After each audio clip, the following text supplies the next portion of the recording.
and welcome to this Docs Are In Conversation. My name is Kate Holterhoff, Senior Analyst with RedMonk, and with me is my co-host and fellow Senior Analyst, Kelly Fitzpatrick, as well as our esteemed guest, Carol Lee, Principal Scientist at the Developer Success Lab at Pluralsight, a company that is all about technical training and onboarding. Carol is also a friend of RedMonk. She has spoken along with her colleagues at the 2023 Monktoberfest, and her talk entitled Using Evidence Science Instead of Mind Reading to Measure Developer Success was an absolute hit. And I have no doubt in my mind that the theme of using science will appear throughout today's conversation. Carol, thank you so much for speaking with us today. To start things off, can you tell us a little more about who you are and what you do? Sure. Thank you for having me, first of all. So I'm a clinical scientist in the Developer Success Lab. What that basically means is that I'm a scientist who specializes in physical and mental health related issues. Because my background is in clinical psychology, obviously this is more about the mental health side of things. My expertise is in stress and anxiety. More specifically, it's this thing called mechanisms of change. What that really means is that it's like the stuff that really drives people to change, even when they're experiencing stress and anxiety. So kind of relating this back to Developer Success Lab, if you're a developer, you probably experience some anxiety at work, I'm guessing. Stress is probably very familiar to you. It's kind of looking at those aspects and those issues in developers and helping folks kind of grow through that. So, yeah. And how did you end up in this position? What did you, what was your sort of education and your journey into it, to working at Pluralsight? Yeah, I have kind of a very strange journey. I have a doctorate in clinical psychology, and that means that I'm, trained to give therapy. My specialty was traumatic and anxiety related disorders. Did that in specializing in sexual trauma for a long time, or for like a few years. It felt like a long time. And then I moved into being a professor, which I absolutely loved. And at the same time, just kind of felt like there's this thing that happens when you're an academic where the people you're talking about your research to also research the thing that you research. And so it's a little bit of this echo chamber where you're like, mental health is important. And everyone's like, yeah, I know. Mental health is important. And you're like, yeah, I know. Awesome. And so this kind of thing happens. And then also at the same time, a lot of scientific research is gate kept behind a lot of fees for people. So your general person Googling can't actually read a lot of scientific literature because it's locked behind these publishing fees that are pretty expensive actually. So I try to kind of manage this by only publishing open access for a while, but then, that kind of got old. And so really wanted to make a difference and kind of share science more broadly. I'm really passionate about making science something that everyone feels like they can attain and kind of have access to. And particularly rigorous science. And then at the same time, I have a really good friend who is a software developer and was kind of talking about their work. And I had this very strange realization that I'm sure everyone else is kind of very familiar with already in this space, where I was like, hey, the world kind of runs on code. Or my hospital system relies on code. The education system relies on code. So then I was like, well, what do developers, what's up with developers? And the science on it is pretty dated, really relies on psychology research from the 70s. And it's research that was based on five old white guys. And they're like, yay, we did the science thing. And I'm like, wow, we could do so much better. So when Pluralsight developed this think tank style lab, the Developer Success Lab, it was just kind of a no-brainer. It was just really fun. And it sounds like a very, very timely, a very timely thing to have, especially with what everyone's been going through for the past couple of years. I feel like anxiety is it's all our best friend now. Yes. Yeah. I mean, I hate the pandemic for a lot of things. And I really appreciate that the pandemic almost gave folks an excuse to say yeah, anxiety is a thing. I'm like, yes. And you've always had it, by the way. Right. So. Yeah, you've always had it. And here are some, better ways to maybe talk about it. And to that end, can you speak a little bit more about what is the clinical in clinical psychology kind of mean? It's a field that I don't know too much about, and you clearly do. Yeah. So if you think about psychology as being studying human thoughts, feelings, behaviors, emotions, etc.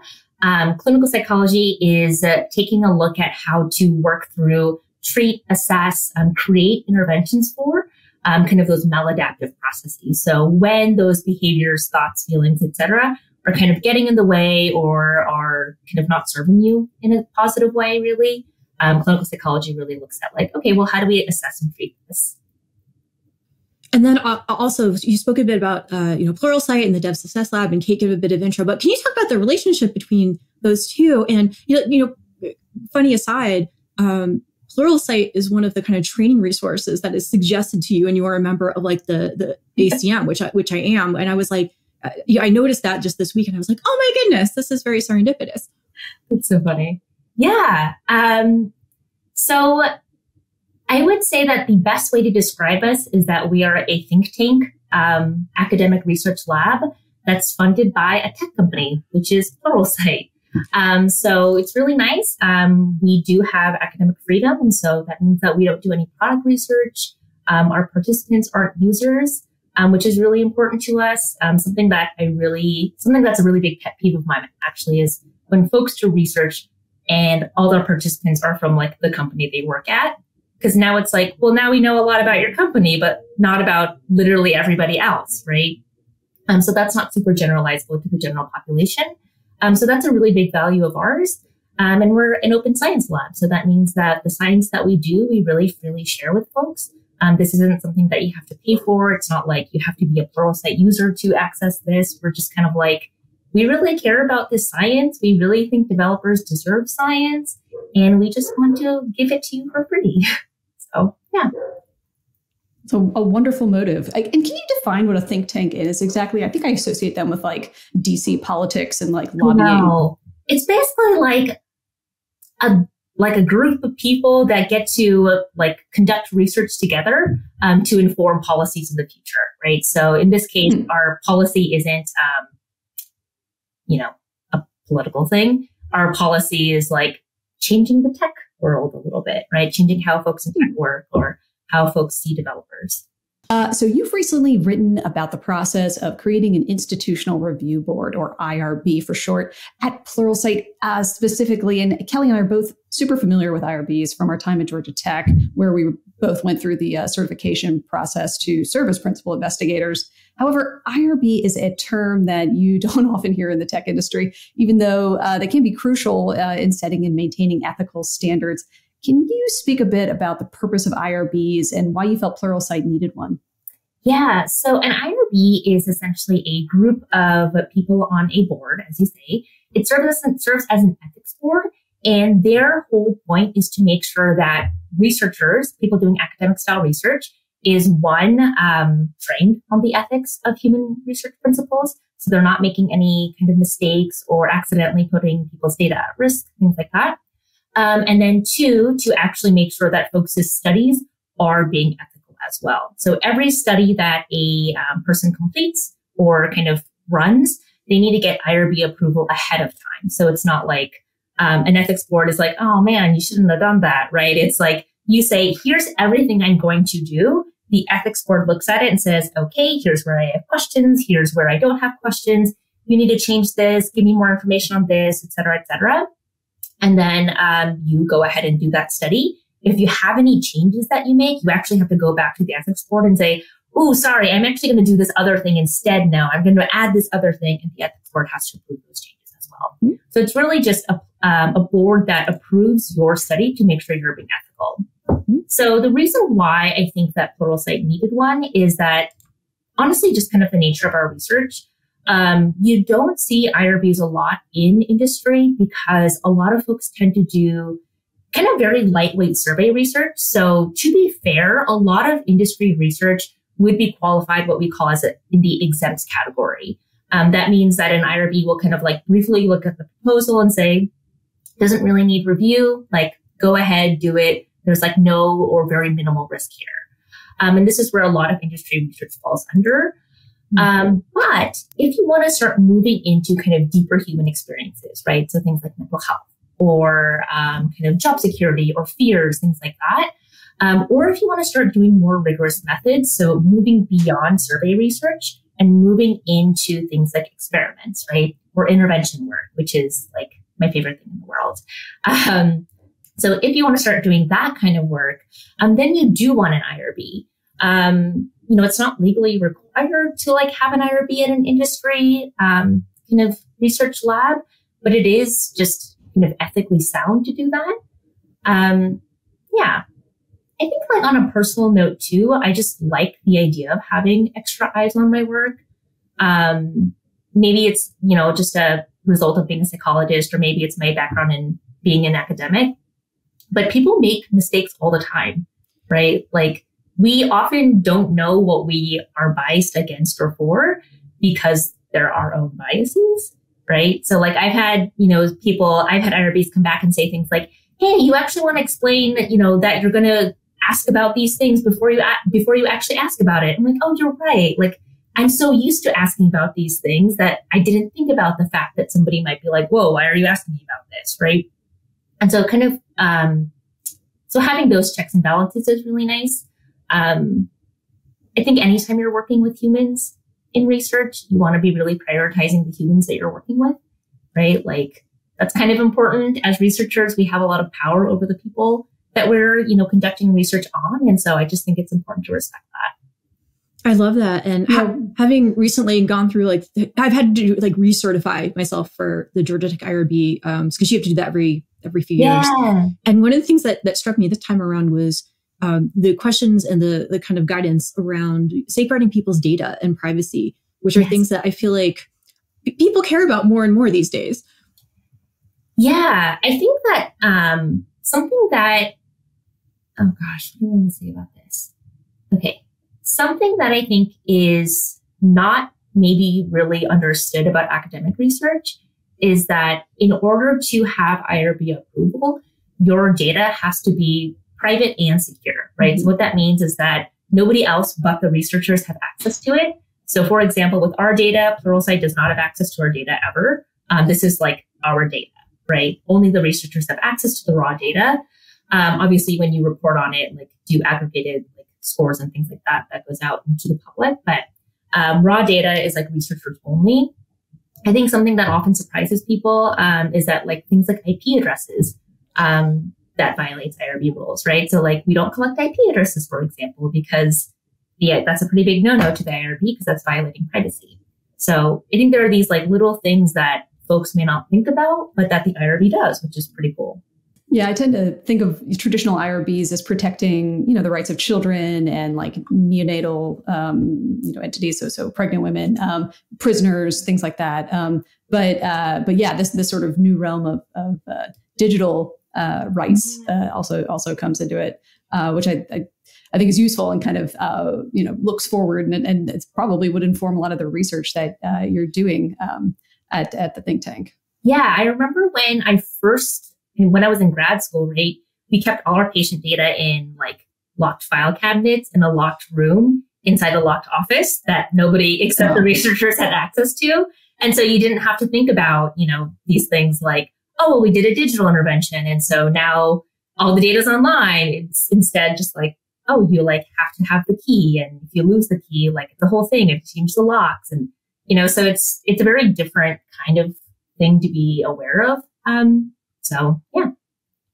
Yeah. I also like how when you characterize it as almost like a reader too, like a part of peer review where you're looking for readers who are going to view, kind of before the research is even out, your ideas for a study, your thesis, the methods that you're going to employ with that critical lens. And can intervene and say, hey, I have some suggestions here. I think you're on the right track, but here's some ways that I would tweak it. But yeah, I'm with you. Actually, Kelly and I joke a lot about peer review because, of course, it has a lot of issues. But in general, there's a lot of merit to it, right? And if only for the fact that you have someone that you're in conversation with about your research. And of course, all of us who have done the academic thing get very excited about the things that we study. And so the fact that, at least one person is reading it and they're willing to challenge you and compliment you on things that are going well. I mean, that's a real boon. I mean, that's something that I actually, in my most recent book, I devote some time in the acknowledgments to the blind readers. I don't know who they are, but I am so grateful to them for taking the time out of their schedules to really dig into my argument. So in any event, I haven't really thought about IRB in quite that way. And so I really appreciate your perspective there. Yeah, I kind of think of it as like, I mean, the peer review process can be brutal sometimes, right? Like sometimes you're like, who's this person? I hate you. And then other times you're like, wow, such an amazing like review. I never thought about that. Love it. It's like all about tone half the time. But I often think about like our research projects as like our babies. And like, you really hate it when someone's like, man, your baby's ugly. You know, like that's what it feels like oftentimes. Right. But you also want to know, like, if you're doing something really horribly wrong. And so I kind of feel like the IRB is like this, like, helpful, I don't know, expert who's like, hey, like, maybe you shouldn't do that with baby. And you're like, you're right. Like, baby probably doesn't love that. And people may not love that. And it kind of feels like, hey, you keep someone saying like, hey, you're a bad parent, or like, hey, you have an ugly baby. But like, that's not really what's happening, right? They're just like trying to be helpful. But it does mean that who's on your IRB board matters a lot. And that is something that like we thought about very, very carefully. Because sometimes you get a bad IRB board and it's just full of people who just want to like make you happy. And you're like, well, I don't want you to make me happy. I want you to make me better. Right. So, yeah. I love that idea that you don't want your board to be entirely made up of people pleasers. You really want kind of that rigor. And I think you've made kind of going back to this argument that you've made, which I think is great, about how IRBs facilitate scientifically rigorous research in applied settings. Can you speak about how this is playing out in your current or recent research? Like, for instance, I know that you have been working on code review anxiety, which is a topic I think many technical practitioners get, but I feel like your clinical psychology training and adherence to scientific rigor leads to a different approach than what we often get through like tech industry thought leadership. Yes. This is like a topic that's super near and dear to my heart. One of my like major expertise areas is social anxiety. And you can think about code review anxiety as like a type of social anxiety. It's performance-based, evaluative, and there's a social aspect to it, right? Like it's like hitting all the pieces of social anxiety. And so something that I think is wild is that when you look at how developers like manage code review anxiety, there's like a bunch of literature, I will say, like books or like self-help, whatever, blog posts out there that are like code review, we all have it. Code review anxiety, we all have it. And then they're like, here's how to write better code, which is like a little bit wild to me. Like, it's kind of like saying, hey, sucks that you're feeling not great about yourself. Have you thought about being just a better person? And you're like, that's like the worst thing you could say to somebody with anxiety, right? It's like supremely unhelpful. Like, why don't you just not be anxious and be better at the thing you're worried about? Exactly. Nope. Like, oh, that's so weird that you're depressed. Have you thought about not being sad? Like, no. Yeah. So it's kind of like that similar messaging that developers are getting all the time when they're dealing with code review anxiety. So I really wanted to create something that's more evidence-based, based on actual cognitive behavioral therapy principles. So I made this workshop, right? But to make this workshop, I need to get IRB approval because it's now an intervention. We're kind of diving deeper into kind of more intense human experiences like anxiety, and getting a lot of folks in this like study that have actually quite high code review anxiety, for example. And so that was kind of a big piece of what the IRB lets us do, is say, hey, I know you're going to do this deeper dive into this. Let's, make sure that this workshop is helpful, not harmful, right? Let's make sure that this workshop actually like looks like it's legit. It's not just like hot takes. It's a real, based on a real thing. And there's a good reason for why you're doing it. And let's also make sure that when you're asking people about their anxious experiences, you're doing it in an ethical way, right? What's also really cool is that in most clinical work, you'll see something called a randomized clinical trial or a randomized controlled trial. So this is also in RCT, we call them. And so having an IRB actually allows you to move beyond survey research, which really only can give you kind of correlational data most of the time, and actually move into kind of experimental data. So moving away from correlation and into causation. So it's pretty cool. I feel like I've just learned 100 things in that one, that one section of our discussion today. And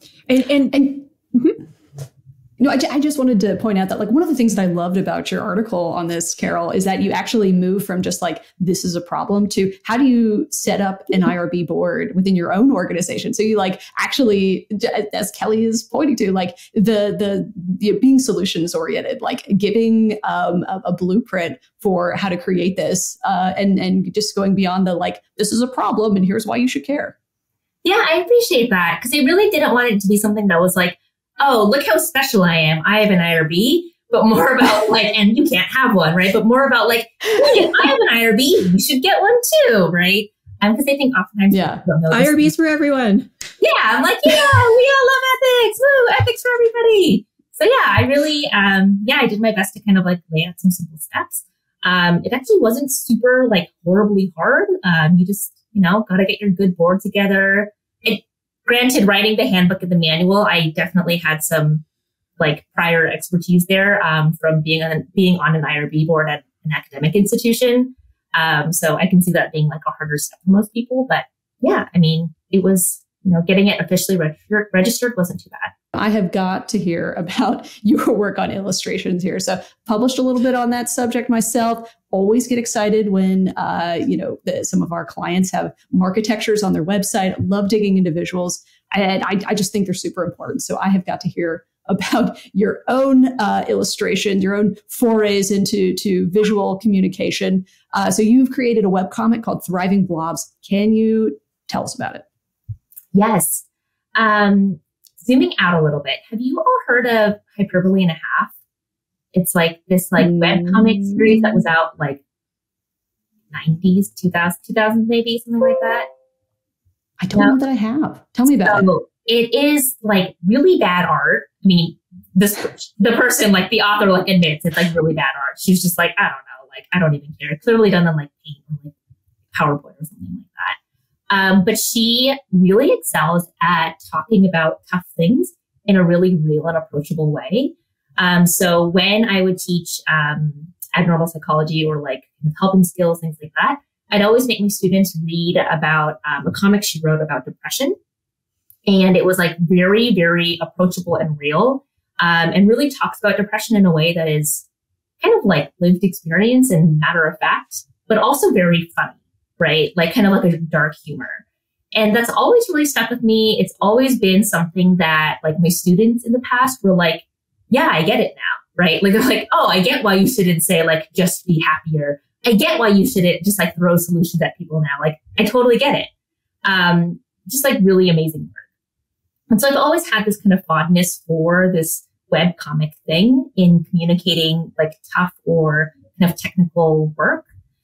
So when we were talking about kind of communicating about developer thriving, I kind of had this like inkling of, oh, it'd be really fun to do a comic, but I don't want me to do the comic. I just want like the comic to happen because I'm not an artistic person and I like don't really want to draw, So like I didn't suggest it at the time because I was like, I bet if I say someone should do a comic, someone's going to be like, well, why don't you do a comic? And I'll be like, good question.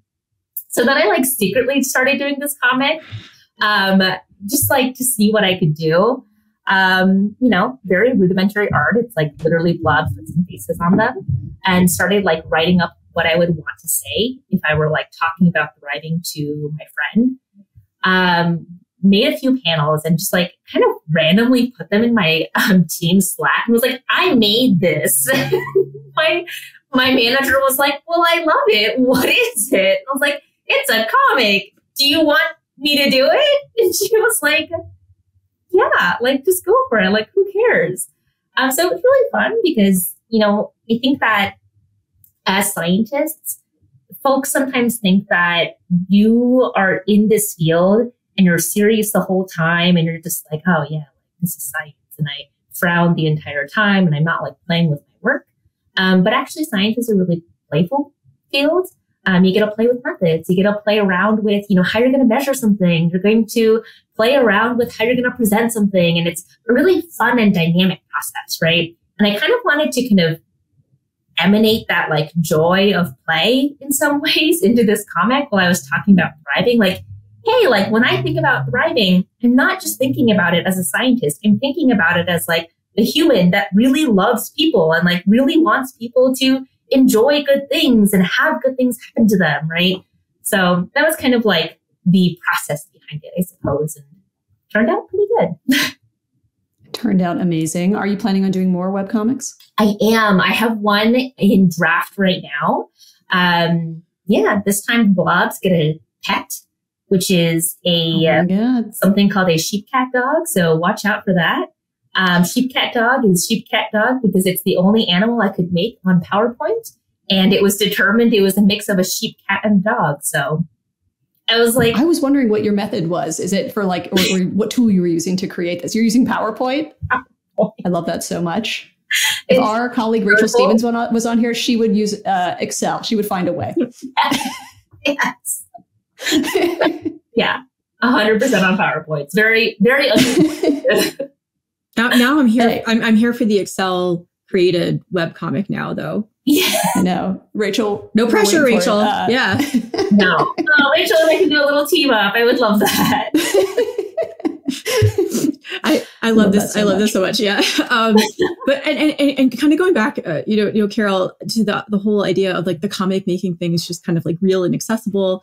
For me, I think you've made the entire field of clinical psychology real and accessible. And I think for many people out there, the concept of IRBs as well. So thank you so much for taking the time to join us today. Thank you. I really appreciate it. Thank you both. All right. And again, your co-hosts today have been Kate Holterhoff and Kelly Fitzpatrick, senior analyst with RedMonk. And I want to thank Carol for joining us today. You can learn, well, actually, let me ask you, where should we learn more about what you're up to, Carol? You can check out our website at devsuccesslab.com. Pretty easy to remember. Just check it out and see what we're up to. And are you on any social media platforms these days? I am. I'm on both Mastodon and LinkedIn, so you can find me there as well. Fantastic.